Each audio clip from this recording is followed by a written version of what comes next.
जय हिंद दोस्तों, welcome to ज्योतिर्मय। दोस्तों, इतनी जबरदस्त उठापटक राजनीति में चल रही है कि कुछ कहने की हद नहीं। ऐसे में कहीं ना कहीं एक चीज नजर आती है कि हाँ भाई, कुछ ना कुछ तो ऐसा उठापटक, मतलब समझने वाली बात है कि कभी बिहार के अंदर शोर आता है, कभी महाराष्ट्र से। बाकी पूरा हिंदुस्तान में राजनीति देखो हर जगह चलती ही रहती है, लेकिन नोटिस किए जाने वाली राजनीति या तो महाराष्ट्र से शोर आ रहा है या बिहार से। बिहार से ज्यादा इसलिए है, और बिहार से नॉर्मली यार, अब प्रभात भाई बिहार से हैं, हो सकता है इस पे नाराज हो जाएं, लेकिन बिहार से राजनीति की खबर ना आए तो वो बेकार है, जो मेरा ऐसा मानना है। और ऐसे में नीतीश कुमार जब तक है तब तक वो राजनीति की खबर अगर नहीं आएगी तो बहुत बुरा लगेगा। मुझे ऐसा लगता है कि राजनीति इस समय पर चरम पर जाती हुई नजर आ रही है। नीतीश कुमार जो काफी टाइम से शांत से थे, बहुत ही जैसे कहते हैं ना कि हाइबरनेशन टाइप का थे प्रॉपरली, लेकिन कोई बड़ा बयान नहीं दे रहे थे। लेकिन वो बयान नहीं दे रहे थे, उसी से उल जलूल कहानियां शुरू हो गई। और दिसंबर में भी एक महान कहानी आई। दिसंबर में कहानी क्या आई कि नीतीश कुमार जी अमित शाह जी से मिले मिले बगैर चले गए। तो ऐसे में कयास ये लगाई जाने लगी कि एनडीए गठबंधन में टूट होने जा रही है। उसके बाद जो प्रॉब्लम ये आई कि लालू के लाल ने, तेजस्वी यादव ने कहा कुछ एक से बयान दिए जिससे वो चर्चा में आ गए। फिर लालू प्रसाद यादव ने बयान दिए तब चर्चा में आ गए। फिर एक सी वोटर का सर्वे आ गया तब चर्चा में आ गए। उसके बाद कहीं ना कहीं महाराष्ट्र में अगर बीजेपी कुछ कर रही है तो नीतीश कुमार चर्चा में आ रही है। ऐसा लग रहा है पूरे हिंदुस्तान की जो नजर है वो नीतीश कुमार पर है, क्योंकि पुराना ट्रैक रिकॉर्ड उनका कभी इधर कभी उधर पलटू राम वाला रहा है। लेकिन मैं इस चीज से भी एग्री करता हूं कि नीतीश कुमार नहीं पलटते, उनके पीछे रहने वाले कभी इधर कभी उधर हो जाते हैं। लेकिन नीतीश कुमार तो अपनी पोजीशन पर हैं, वो कहां पलटे हैं, वो तो जहां थे वहां हैं।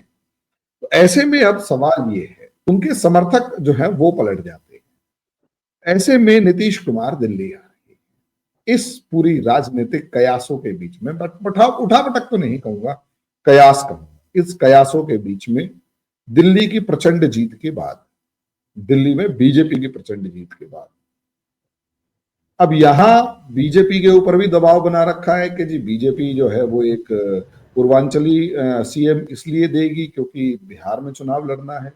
मैं इस चीज में बहुत ज्यादा सा वजन नहीं मान पा रहा। हो सकता है मान भी जाए, मतलब दे भी दे, लेकिन केवल बिहार चुनाव को ध्यान में रखते हुए ऐसा कोई सीएम दिया जाएगा, मैं थोड़ा इस चीज को एग्री कम कर पा रहा हूँ। बट स्टिल हाँ, कुछ तो गड़बड़ है। दया वाली बात है ना, वो इसी भी प्रद्युम्न, कुछ तो गड़बड़ है जो हमें समझ में नहीं आ रही है। तो प्रभात भाई, क्या गड़बड़ है? नीतीश कुमार सीएम दिल्ली आ रहे हैं। देखिए हरिमोहन जी, शायद आप निराश होंगे इस बात को सुन के, लेकिन सच्चाई ये है कि कोई गड़बड़ नहीं। ये रियलिटी है। एक एक बिंदु में जो है मैं इस बात को समाप्त करना चाहूंगा कि एनडीए खेमे के अंदर कोई गड़बड़ी नहीं, कोई भी गड़बड़ी नहीं। गड़बड़ी दूसरे खेमे में है, जिसे आप राष्ट्रीय स्तर पे इंडिया ब्लॉक कहते हैं या इंडिया अलायंस कहते हैं, और बिहार के पर्सपेक्टिव में ये महागठबंधन के नाम से जो है वो फेमस है। बेसिकली क्या है मैं आपको बताऊं कि बिहार की राजनीति का एक कटु सत्य है कि बिहार में जाति कभी नहीं जाती। बिहार में जाति जो है वो कभी नहीं जाती। ऐसा नहीं है कि ये देश के अन्य राज्यों में नहीं है, लेकिन बिहार में इसका प्रभाव क्षेत्र बहुत ज्यादा है। और अगर ये बात नहीं होती तो लालू यादव कभी मुख्यमंत्री नहीं बन पाते, लालू यादव राष्ट्रीय परिप्रेक्ष्य में नहीं आ पाते, लालू यादव जो है वो इस पोजीशन में नहीं आ पाते कि आज हम और उनकी चर्चा भी करते। लेकिन अगर आप कहेंगे कि जातीय समीकरण उतने ही मजबूत है आज भी, तो मैं कहूंगा नहीं। लालू यादव के पक्ष में जब मंडल कमंडल की राजनीति इस देश में चल रही थी, तब एक बहुत बड़ा गुट जो था वो लामबंद था।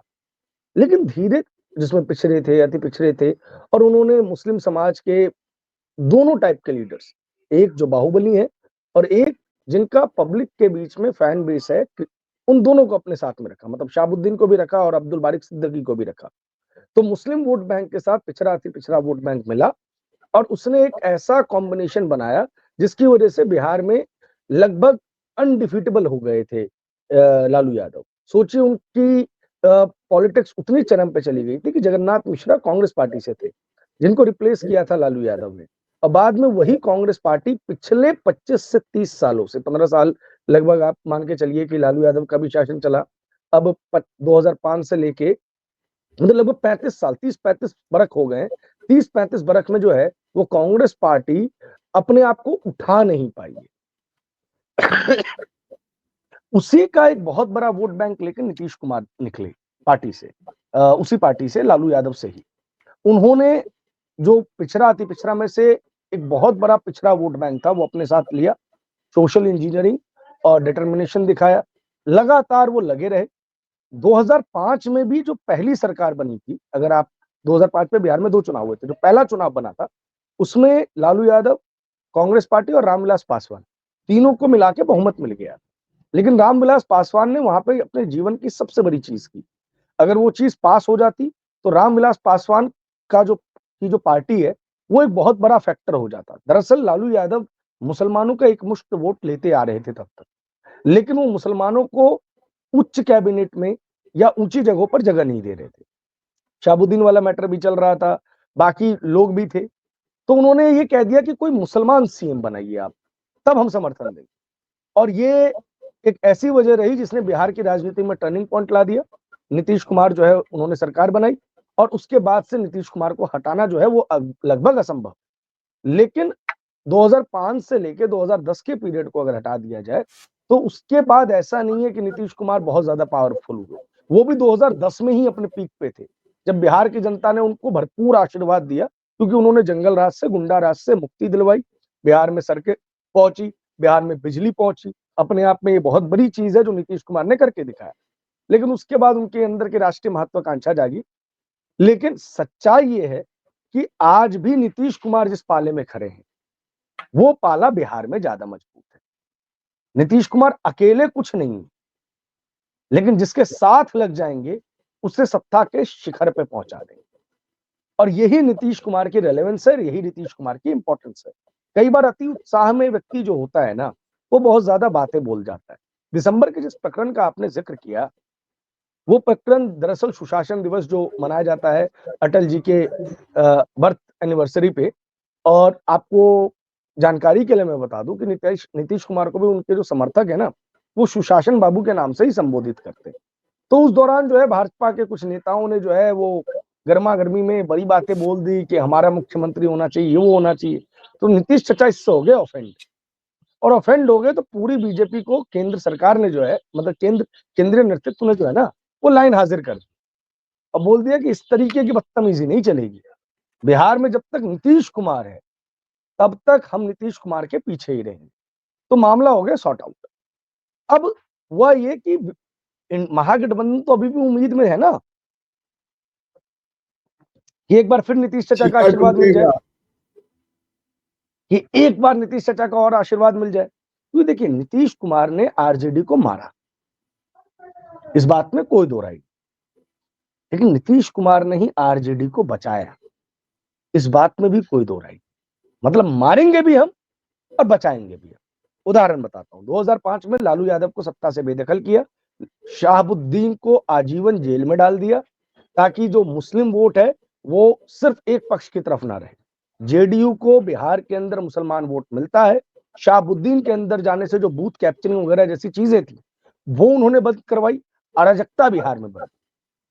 ये बिल्कुल सच्चाई है। जब उनके साथ लालू यादव के साथ उन्होंने दोबारा पॉलिटिकल कॉम्प्रोमाइज किया, तब भी शाहबुद्दीन को जो है उन्होंने अपने इस कॉम्प्रोमाइज से बिल्कुल अलग रखा, बिल्कुल अलग रखा। क्योंकि उनको पता था कि शाहबुद्दीन जैसे लोग अगर लालू के खेमे में आ जाते हैं तो दोबारा जो है वही बिहार का रूप बन जाएगा जो रूप पहले था। तो दोबारा गए, लेकिन इस मामले पे जीरो टॉलरेंस की नीति अपनाई। लेकिन हुआ क्या, जिसको आपने खत्म कर दिया था, मतलब कि आप ये मान के चलिए 2014 में 2009 में देश में केंद्र में यूपीए की सरकार बनी, सीटों को बंटवारे को लेकर जो है यूपीए में बिहार में दिक्कत हुई और राष्ट्रीय जनता दल मात्र 4 सीटें जीत पाई। 2009 की बात मैं आपको बता रहा हूं, इतनी बुरी हालत में राष्ट्रीय जनता दल आ चुका था। लेकिन जब नीतीश चचा इस खेमे में आते हैं तो जो आरोप थे वो धीरे धीरे धुलने शुरू हो जाते हैं।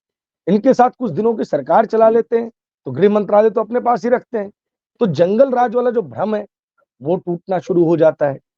आप समझिए, फिर दोबारा इनके पास चले जाते हैं तो और इनको थोड़ा सा पाप मुक्त कर देते हैं। तो होता क्या है कि जो आरजेडी बिल्कुल समाप्ति पर थी, उसको संजीवनी देकर सरकार में शामिल करवाया।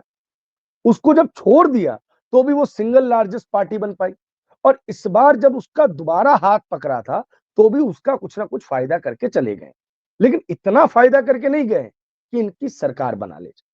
क्यों? क्योंकि इसके पीछे की एक नहीं कई वजह है। लालू यादव की आरजेडी और तेजस्वी यादव की आरजेडी में फर्क है। मुलायम सिंह यादव की सपा और अखिलेश यादव की सपा में फर्क है। ये आरजेडी, ये जो सीनियर लीडर्स थे ना, ये अपने कार्यकर्ताओं के लिए किसी भी हद तक चले जाते थे, ये याद रखिएगा। वो बिल्कुल अनएथिकल था, लेकिन वो जो बोलते हैं ना लाठी पिलाने वाले, जो लाठी चलाने वाले जो लोग होते थे, उनको हमेशा इन नेताओं का संरक्षण मिलता था। ये छोटे छोटे तुर्क तैयार करते थे, वो तुर्क लालू यादव को और मुलायम सिंह यादव को मजबूत बनाते थे। लेकिन जो ये नई जनरेशन आई, उसके अंदर वो काबिलियत नहीं। चाहे लालू यादव और मुलायम सिंह यादव से आपके कितने भी मतभेद हो, लेकिन आप इस बात से इंकार नहीं कर सकते कि उन्होंने एक बहुत बड़े राज्य में अपनी पार्टी को न केवल स्थापना की, बल्कि कई बार सरकार चलाई, और ये कोई मामूली व्यक्ति नहीं कर सकता। लेकिन तेजस्वी यादव हो या अखिलेश यादव हो, इनको जो सत्ता थी वो थाली में पेश होके मिली। इनके अंदर वो क्षमता नहीं थी कि वो इन बड़े बड़े नेताओं को संभाल भी पाए, तो इन्होंने पहले तो इनको बाहर जाने का रास्ता दिखाया, और उसके बाद ये इतना डर गए कि अपनी पार्टी के अंदर तेजस्वी यादव के बाद आज आप राष्ट्रीय जनता दल के अंदर दूसरा बड़ा नेता नहीं बता सकते। तो हाँ, एक लंबा शासन है, तो हो सकता है कि कई लोग जो सत्ता परिवर्तन चाहते हैं वो तेजस्वी यादव को एक विकल्प के रूप में देख रहे हैं, लेकिन जिसकी भी उम्र बिहार में इस वक्त 40-45 होगी, 40-45 या उससे ज्यादा होगी, वो लालू राज को दोबारा बिहार में चाहता है, मैं नहीं मान सकता।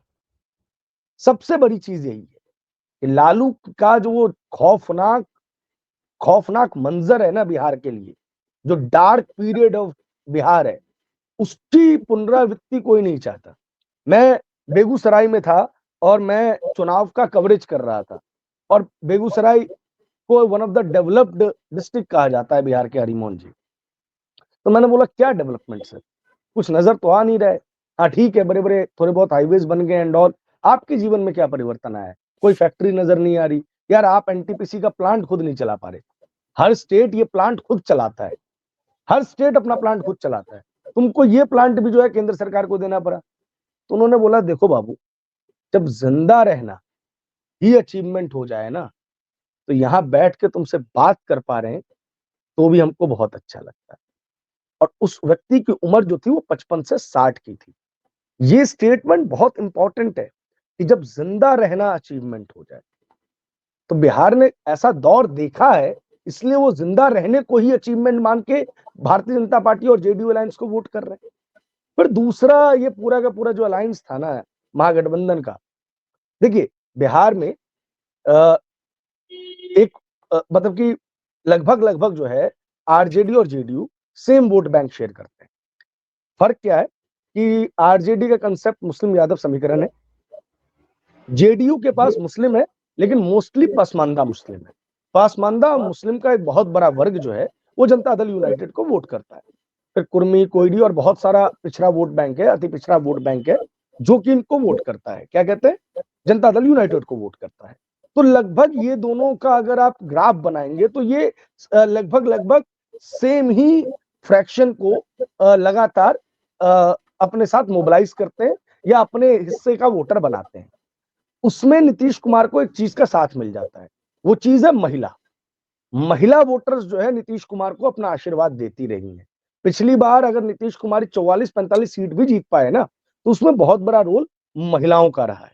तो इन सब के बाद महिला जो कि सर्वजातीय सर्वधर्म की, वो नीतीश कुमार को अपनी पहली पसंद समझते हैं। इसके पीछे के बहुत बड़े कारण है, जैसे जमीनी स्तर पे सोसाइटीज का खोलना, समूहों का खोलना, महिलाओं को पंचायती जो सिस्टम है उनके अंदर ऊपर उठाना, सरकारी जो नौकरियां हैं उसमें महिलाओं को तवज्जो देना, आंगनबाड़ी की जो सेविकाएं हैं, जो आशाएं हैं, उनको समय पर वेतन देना। तो इन सब की वजह से नीतीश कुमार की महिलाओं के बीच में एक अच्छी फैन फॉलोइंग है। शिक्षा को लेकर वो लगातार जो है, इसलिए आप देखते होंगे कि नीतीश कुमार महिलाओं के खिलाफ या ऐसी कोई बात बोल जाए जिससे महिलाएं ऑफेंड हो जाएं, तो सबसे पहले विपक्ष उसके ऊपर अटैक करता है, क्योंकि एक बहुत बड़ा वोट बैंक है जो इनके साथ जुड़ा हुआ है। इसके अलावा एनडीए के अंदर आप देखें तो ऊपर आसमान और नीचे पासवान, बिहार की एक थ्योरी चलती थी, वो एनडीए में है। मांझी जो है वो भी एनडीए में है, जीतन राम मांझी भी। नीतीश कुमार जो बहुत बड़े वोट बैंक को खुद अपने साथ लेके आते हैं वो है।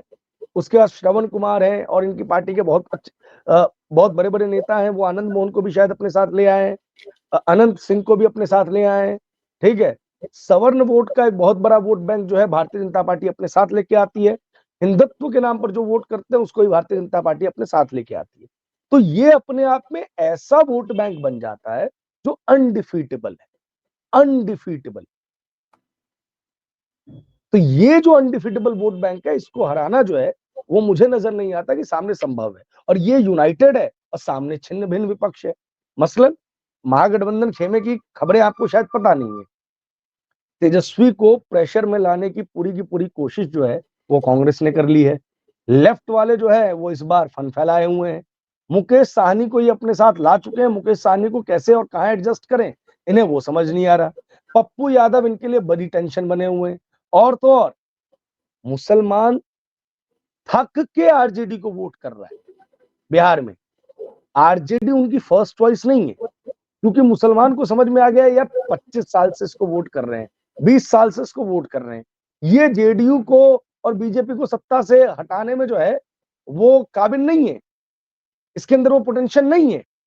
इसलिए जब पहली बार बिहार के मुसलमानों को 2020 के विधानसभा चुनाव में ऑल्टरनेटिव मिला तो उन्होंने 5 सीटें एआईएमआईएम को दे दी। मुसलमान वोट नहीं है आरजेडी के साथ, अगर आप कह रहे हैं, अगर उसको विकल्प मिल जाता है तो बिहार की कहानी तुलजमा यही है।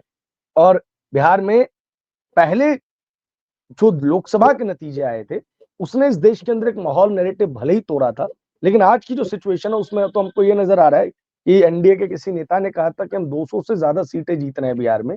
और 2010 में जो विधानसभा चुनाव हुए थे उसमें ऐसा कारनामा हुआ था कि बम्पर विक्ट्री मिली थी, विपक्ष जो है वो वैनिश हो गया था। और मुझे उसी जगह पर जाती हुई नजर आ रही है इस बार एनडीए बिहार के अंदर।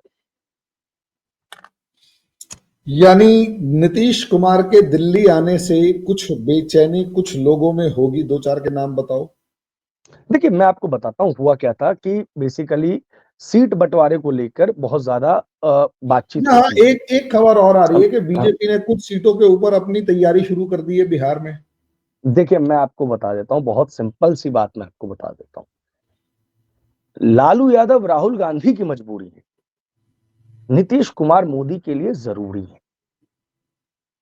देखिए दिल्ली का किला जो है ना वो भाजपा ध्वस्त नहीं कर पा रही थी, तो वो दिल्ली की छोटी सी जीत भारतीय जनता पार्टी के लिए बड़ी जीत थी। नीतीश कुमार 2 बार इनसे अलग हो चुके हैं। मोदी नहीं चाह रहे हैं कि ये अलग हो, ये एक अच्छी राजनीतिक विदाई लें, फेयरवेल लें। क्योंकि जनता दल यूनाइटेड के अंदर आप मैक्सिमम जो लोग आप समझेंगे, जैसे बिहार दरभंगा से जो है बहुत बड़े नेता है, राज्यसभा सांसद हैं शायद, झा जी हैं, संजय झा जी। हाँ संजय झा जी हैं, वो भारतीय जनता पार्टी के साथ बहुत उनके करीबी संबंध। ललन सिंह उनके कार्यकारी अध्यक्ष है शायद, संजय झा जी भारतीय जनता दल यूनाइटेड के। ठीक है, ललन सिंह, इनके बहुत अच्छे संबंध है। कभी भी आप याद रखिए कि सरकार इधर हुई या उधर हुई इन 10 सालों में, राज्यसभा के जो उपसभापति हैं, जो जनता दल यूनाइटेड के खेमे से राज्यसभा में वो उपसभापति ही रहे। कभी ऐसा हुआ कि जनता दल यूनाइटेड ने दामन छोड़ लिया तो एनडीए ने जो है वो कहा हो नहीं जी भाई साहब आप उपसभापति नहीं रहेंगे। बहुत बहुत लंबे समय से वो देश उपसभापति के रूप में देश की सेवा कर रहे हैं, और जनता दल यूनाइटेड का राज्यसभा में प्रतिनिधित्व कर रहे हैं। और सर्वदल में उनका सम्मान है, पत्रकार है, बहुत वरिष्ठ पत्रकार है, बड़े ज्ञानी आदमी भी हैं।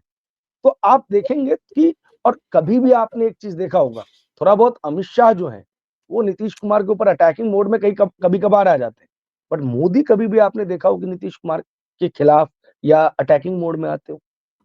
दरअसल एक बात सच्चाई है कि मुस्लिम वोट बैंक का एक अच्छा हिस्सा जनता दल यूनाइटेड बिहार में लेती है, मोस्टली पसमानदा।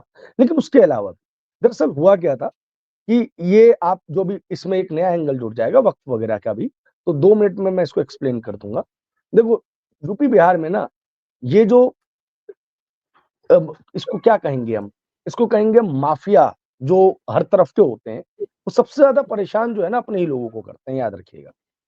जिस माफिया की अपने घर में इज्जत है, समझ लीजिए कि वो बड़ा काम कर रहा है, वो लोकल लोगों को परेशान नहीं करता है। लेकिन मैक्सिमम जो ऑपरेट करते हैं वो लोकल लोगों को बहुत परेशान करते हैं। इसमें जो वक्फ की जमीन है उसका कोई माई बाप तो है नहीं, अगर रियलिटी देखा जाए तो इनकी जमीनों के ऊपर मैक्सिमम जो कब्जे थे वो मुस्लिम नेताओं के थे। ठीक है, तो इस वजह से क्या था कि ना कब्रिस्तानों की हालत अच्छी थी, ना मजारों की हालत अच्छी थी, ना मस्जिदों की हालत अच्छी थी। नीतीश कुमार ने क्या किया, इन सबकी बाउंड्रीज करवाई, इन सबको फंड्स दिए, इन सबको मजबूत किया। तो मुस्लिम समाज का जो एक बड़ा हिस्सा, जो मतलब कि लगभग पूरा हिस्सा जो कि राजद की तरफ था, उसमें पढ़ा लिखा वर्ग और पसमंदा वर्ग ये अट्रैक्ट होने लग गए जनता दल यूनाइटेड की तरफ।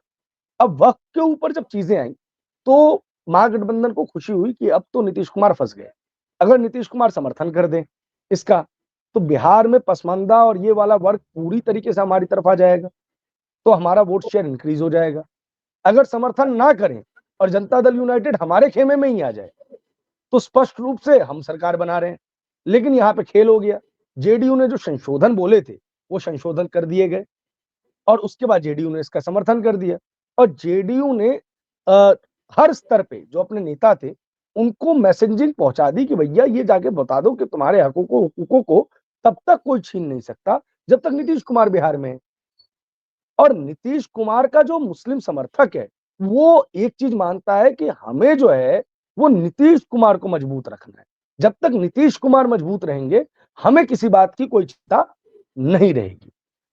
मुस्लिम अपीजमेंट की पॉलिटिक्स करने वाली तेजस्वी यादव जो है उसको एमआईएम ने वैसी सेंधमारी कर दी है। उसकी परेशानी और कहां से बढ़ रही है, सीमांचल कोशी रेंज से। बिहार में कोशी बेल्ट है, एक कोसी बेल्ट है, उसे सीमांचल बेल्ट भी कहा जाता है, कोशी सीमांचल बेसिकली कहा जाता है। पूर्णिया, किशनगंज, कटिहार, ये सारे जो हैं इसी क्षेत्र के अंदर आते हैं। इस क्षेत्र में पिछली बार जो है वो एमआईएम ने अच्छी खासी दस्तक दी थी और लोकसभा में भी किशनगंज में चुनाव लड़ाए। बड़ी बुरी हालत है यहाँ की, मतलब कि हालांकि जैसे जैसे आप आगे बढ़ेंगे वो समृद्धि है और जैसे जैसे पीछे आप जाएंगे गरीबी है। मुस्लिम पॉपुलेशन बहुत डेंस है यहाँ पे, बहुत ज्यादा डेंस है। और कांग्रेस को ये नजर आ गया है कि अगर हम यहाँ पे तेजस्वी यादव के साथ ठीक ठाक डील कर ले जाए तो हम अपने नंबर्स बढ़ा सकते हैं। देखिए, कांग्रेस की एक पॉलिसी बन गई है कि हमें अपने नंबर्स इंक्रीज करने, हमें अपनी चीजें इंक्रीज करनी, और मुझे लगता है कि अब ये करना भी चाहिए। आप ये समझ लीजिए ना कि एनडी तिवारी और जगन्नाथ मिश्रा, एनडी तिवारी इन उत्तर प्रदेश, जगन्नाथ मिश्रा इन बिहार, इसके बाद बिहार में कांग्रेस का कोई बड़ा नेता और उत्तर प्रदेश में कांग्रेस का कोई बड़ा नेता हो तो बताइए। भैया यूपी में तो ये लड़ लिए एक बार, जब समाजवादी पार्टी ने इनको इनको घास नहीं डाली तो एक बार सभी सीटों पे ये लड़ लिए चुनाव। बिहार में ये आखिरी बार सभी सीटों पे कब चुनाव लड़े इनको खुद भी याद नहीं होगा। तो ऐसे में क्या होता है, जब सीट गठबंधन धर्म के तहत जाती है तो वहां से आपका उभरता हुआ जो नेता होता है वो सामने वाली पार्टी का दामन थाम लेता है और आपका जमीनी कार्यकर्ता खिसकता जाता है। तो इट्स हाई टाइम। तो बिहार कांग्रेस के सह प्रभारी हैं शाहनवाज आलम, इन्होंने बड़ी प्यारी बात कही। उन्होंने बोला कि भैया हमें जो है ना कुछ सोचना चाहिए कि सीमांचल जो सीट है ये हमारे हिस्से में आए, क्योंकि पिछली बार ये एमआईएम जीत गई थी और एमआईएम यहाँ पे मुसलमानों के बेनिफिशियरी बन जाए राजद कांग्रेस के बाद, या हमसे ऊपर पहुंच जाए, तो हमारे लिए खतरे की घंटी है। दूसरा, ऐसा तो नहीं है कि सिर्फ इन्हीं को मिल सकता है, बिहार में एक और बड़ा फैक्टर क्रिएट हो रहा है पीके। अभी अगर ढंग से देखा जाए तो सबसे पहले राजद है, फिर मतलब राजद, जेडीयू, बीजेपी, इसके बाद जो चौथा बड़ा फैक्टर है वो कांग्रेस पार्टी है। अब क्योंकि वो राजद के साथ है तो मान के चलते हैं कि वो दूसरे नंबर पे है। लेकिन ऐसा ना हो ना कि दूसरे नंबर की या तीसरे नंबर की पार्टी जो है वो प्रशांत किशोर की बन जाए, ऑल्टरनेटिव उनको लोग सेलेक्ट करने लग जाए। तो उन्होंने अपना जो है अब घेराबंदी करनी शुरू कर दी है। किशोर कुमार झा है बिहार कांग्रेस के नेता, उन्होंने तो यहां तक कह दिया है कि भैया अगर 100 सीटों पर कांग्रेस चुनाव नहीं लड़ती है और 100 सीटें कांग्रेस को नहीं मिलती हैं तो कांग्रेस को गठबंधन से बाहर आ जाना चाहिए। और पहली बार किसी कांग्रेसी ने यह कह दिया कि कांग्रेस को इंडिया अलायंस से बाहर आ जाना चाहिए, क्योंकि बिहार में उसे अपनी एक राजनीतिक जमीन नजर आ रही है। कांग्रेस के जो आला नेता हैं उनको यह नजर आता है कि सबसे पहले तो राजद हमारी खुद की लीडरशिप खत्म कर देती है। मसलन मैं आपको बता दूं, कांग्रेस के बिहार प्रदेश अध्यक्ष की भूमिका यह होनी चाहिए कि बिहार में कांग्रेस कैसे आगे बढ़ेगी, लेकिन वो अखिलेश प्रसाद सिंह, राज्यसभा सांसद, बिहार प्रदेश कांग्रेस कमेटी के अध्यक्ष, राजद की भाषा बोलते हैं। वो बिहार में कांग्रेस पार्टी का प्रतिनिधित्व करते हुए नजर नहीं आते। ऐसा लगता है कि वो राष्ट्रीय जनता दल के स्पोक पर्सन है कांग्रेस पार्टी के अंदर। तो बेसिकली ये तो कांग्रेस ने खुद तैयार किए थे। जहां पे कांग्रेस पीछे हटने लग गई थी, कांग्रेस ने एक ऐसा अध्यक्ष तैयार किया कि भैया किसी भी तरीके से 10, 12, 15 सीटें ले आओ, राष्ट्रीय पार्टी का दुहाई देके ये करके, और जो जितना अच्छा लाइजनर वो उस पद पर सुशोभित होता था और राज्यसभा जाता था। लेकिन इस कारण क्या हुआ है कि जो बेसिक स्ट्रक्चर है पार्टी का, वो पूरी तरीके से तहस नहस हो चुका है। आप देखिए ना, कन्हैया कुमार अमित शाह के लिए बड़ा तड़ीपार तड़ीपार तड़ीपार कहते रहते हैं। अरे बिहार से आप तड़ीपार क्यों? बिहार के नेता है ना, बिहार से तड़ीपार क्यों? तेजस्वी यादव ने घुसने को रोक रखा है। पूरे भारत में घूम घूम के बात करते हो, बिहार में क्या हो जाता है? और सीमांचल रेंज में एक और चीज हुई है कांग्रेस के साथ जो अच्छी हुई है, वो है पप्पू यादव। हालांकि मैं आपको बताऊं, पप्पू यादव को घास नहीं दे रहा है कांग्रेस का आलाकमान, क्योंकि पप्पू यादव को घास देने का मतलब है तेजस्वी की नाराजगी। तो ये शाहनवाज आलम हो गए, मोहम्मद जावेद हो गए, तारिक अनवर हो गए, हाँ पप्पू यादव हो गए, कौशल कुमार झा हो गए, और स्थानीय कांग्रेस का जो नेतृत्व है वो हवा तो बना रहा है बिहार के, लेकिन उस हवा की पुंगी बजा देते हैं राहुल गांधी मीट खा के। राहुल गांधी मीट पे बिक जाते हैं, वो लालू यादव के साथ मीट मीट खेलते रहते हैं। कांग्रेस के एक छोटे से छोटे कार्यकर्ता को बिहार में पता है कि Congress will not revive until unless वो राष्ट्रीय जनता दल का दामन ना छोड़े, और राष्ट्रीय जनता दल उसको अपनी उंगली पे नचाता है, उंगली पे। मैं सीधी सी बात कहता हूं भैया, आज के डेट में अगर स्टेटस चेक किया जाए, पिछली बार कांग्रेस को 70 सीटें दी थी तेजस्वी यादव ने लड़ने के लिए, बताइए क्यों दी थी? कोई तो कारण रहा होगा, कोई तो वजह रही होगी। भैया 75 सीटें जीती थी राष्ट्रीय जनता दल ने। अगर राष्ट्रीय जनता दल 20-25 सीटों पे और लड़ जाती तो हो सकता है कि 15-20 सीटें अगर उसकी बढ़ जाती, 15 सीटें 20 सीटें बढ़ जाती, तो तेजस्वी यादव फुल टाइम मुख्यमंत्री बन जाते। बिहार में इस तरीके का वेव जनरेट हो गया था। कांग्रेस को 70 सीटें देने की वजह क्या थी कि भाई साहब, दिक्कत समस्या यहां आ रही थी कि कांग्रेस के विधायक जा रहे थे बिक। तो इन्होंने सोचा था कि 70 सीटें दी हैं, ये 30 जीत जाए तो हमारी सरकार बन जाएगी।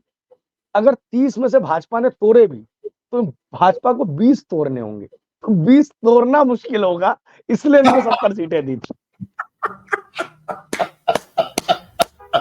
तो कांग्रेस की ये स्थिति है कि कांग्रेस को जब सीट दी गई है तो कांग्रेस के पोटेंशियल पे नहीं दी गई कि अगर ये साले भागेंगे तो 20 भागना मुश्किल होगा एज कंपेयर टू 10 भागने के। ठीक है, अब उसके बाद वो अपनी गलती पे, तेजस्वी ने सब किया अच्छा 2020 चुनाव में, गलती एक चीज की कि एक तो कांग्रेस को 70 सीटें दे दी, और दूसरा सीटें देने के बाद ने छोड़ दिया, क्या लड़ अपने हिसाब से, मैं मेरे को मतलब नहीं, तो अपने हिसाब से लड़ ले। और कांग्रेस वालों ने वहां पे मटिया मेल कर दिया अपना। जबकि 70 सीटों देने के बाद अगर राजद कैंडिडेट सिलेक्शन कर लेती, राजद वो पूरा का पूरा चुनावी कैंपेन मैनेज कर ले जाती, तो आप यकीन मानिए 70, पिछली बार की जो वेव थी उसमें 70 में 35 जीत सकती थी कांग्रेस। लेकिन कांग्रेस ने अपने, अरे जब राजद 75 सीटें जीत गई, भाजपा की 74 थी, सिंगल लार्जेस्ट पार्टी बन गई थी राजद, तो कांग्रेस नहीं जीत जाती क्या? जीत जाती कांग्रेस।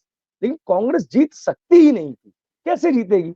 पिछली बार भी 30 साल से वहां पर उसका संगठन नहीं है। आप बड़ी बड़ी बातें बोल लीजिए, ईवीएम फलाना ढिमकाना, भैया संगठन बहुत इंपॉर्टेंट है। हरियाणा चुनाव आप इसलिए हारे क्योंकि you do not have any political structure there.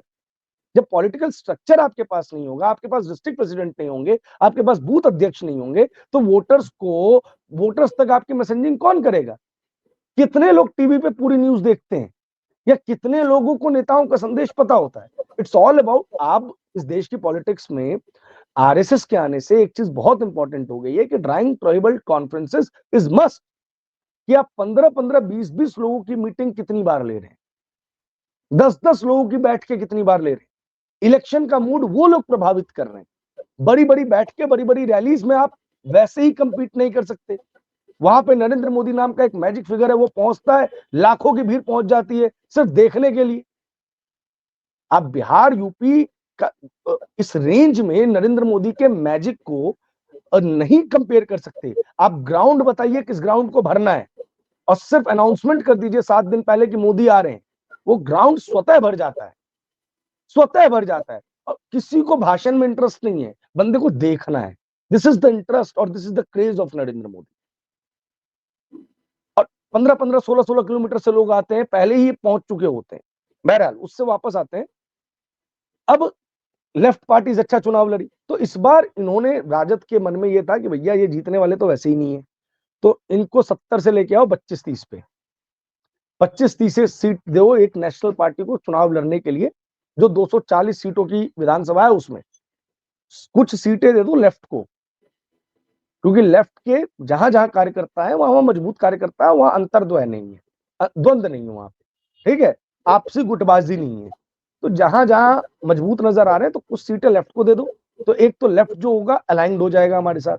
Left के साथ क्या है कि उसकी एक वैचारिकता है, आइडियोलॉजी है, वो भाजपा के अंदर उसकी जाने की संभावना कांग्रेस के मुकाबले बहुत कम होगी। दूसरा, कुछ सीटें अपने पास बढ़ा लो, तो अपनी सीटें जो है वो बेहतर होती चली जाएंगी, तो हम हटा देंगे। ये चीज जो है वो कांग्रेस को पता चल गई। अब कांग्रेस को लग रहा है कि बताओ हमारा एलओपी जो है वो देश देश में कांग्रेस को रिवाइवल की, कांग्रेस को बचाने की बात कर रहा है, और यहाँ बिहार में हमारा सहयोगी हमें 25-30 सीटें दे रहा है। तो कांग्रेस ने गेम को चेंज करना, स्विच करना शुरू किया और दबाव की पॉलिटिक्स बनानी शुरू की। लेकिन ये दबाव की पॉलिटिक्स तब तक सक्सेसफुल नहीं होगी जब तक मटन चावल जो है राहुल गांधी जाके खाते रहेंगे लालू के। मीट चावल पे एक स्टेट हार जा रहे हैं वो। अब बिहार में उनसे अच्छा मीट बनाता है आदमी यार। आप दरभंगा चला जाओ, समस्तीपुर चले जाओ, 100 रुपए में आज भी आपको बढ़िया मटन चावल अगर कहीं खाने को मिल सकता है तो वो बिहार में मिल सकता है।